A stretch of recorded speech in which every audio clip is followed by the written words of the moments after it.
A girl was married to an old donkey and entered the bridal chamber. She had just picked up a roasted taro to eat when the donkey suddenly burst through the door and snatched it from her hand in one bite. The girl had been hungry all day. She chased outside, shouting for him to come back.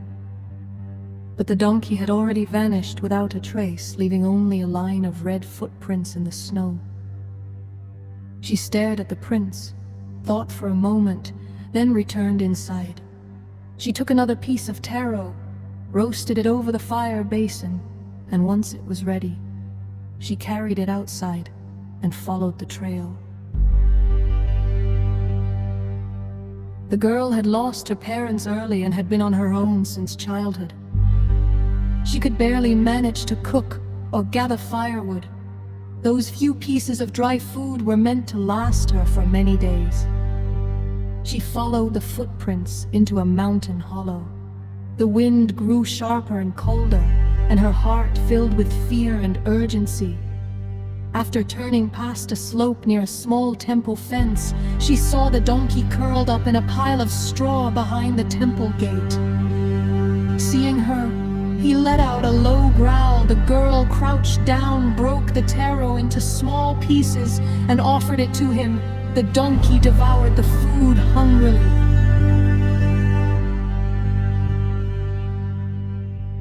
She took the chance to gently stroke his head. Tearing strips from her old clothes, she carefully wrapped the donkey's wounds.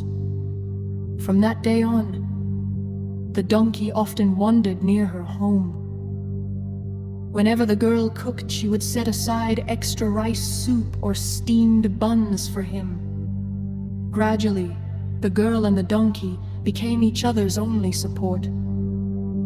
Years passed, and the girl grew into a gentle young woman. Whenever she went to town to sell wild vegetables, troublemakers would gather and harass her. One time, 2 men blocked her path and refused to let her leave. Suddenly, the donkey rushed out from the roadside, raised his head, and roared. His fierce appearance scared the men away, allowing the girl to escape. That night, the donkey crouched at the temple doorway, gazing at the faint light from the girl's window. He wished he could protect her so she would never have to fear bad people again. Near midnight, the mountain wind rose violently, hurling sand against the temple door.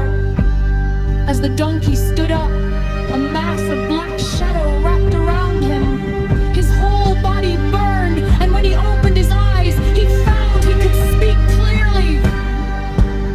A hoarse voice came from the darkness saying, "If you wish to protect her, I will grant you human form, but once you change back, you would never become human again." The donkey did not hesitate. He agreed. His body stretched and reshaped until he became a handsome young man dressed in coarse cloth. After thinking for a moment, he deliberately stumbled on the mountain path and injured his forehead. He walked to the girl's door and knocked, and when she opened it and saw him covered in dirt and bleeding, she hurried him inside, treated his wound, and let him stay. The young man said his name was Donkey, and that disaster had struck his homeland. He worked tirelessly, chopping wood, carrying water, and tilling the soil. He cared deeply for the girl. Knowing her hands and feet grew cold in winter, he warmed the bed every night before she slept. Later, with the help of villagers, the two married. Before long, they had a daughter. Their life became steady and peaceful, but the happiness did not last. One night, masked bandits broke in, kidnapped the child, and demanded silver. The man handed over all their savings, but seeing the girl's beauty, the bandits still intended to kill her.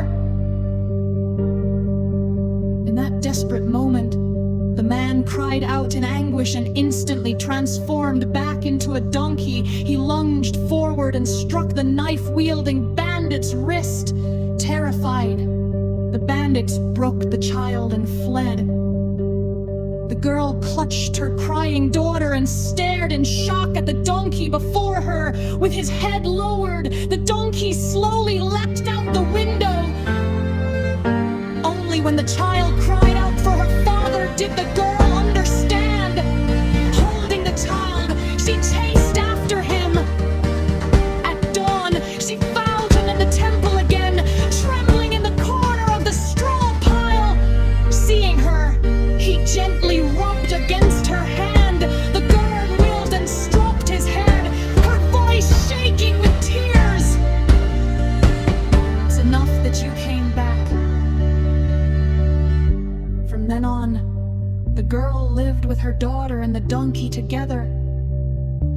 Wherever she went, the donkey followed close behind, protecting her for the rest of his life.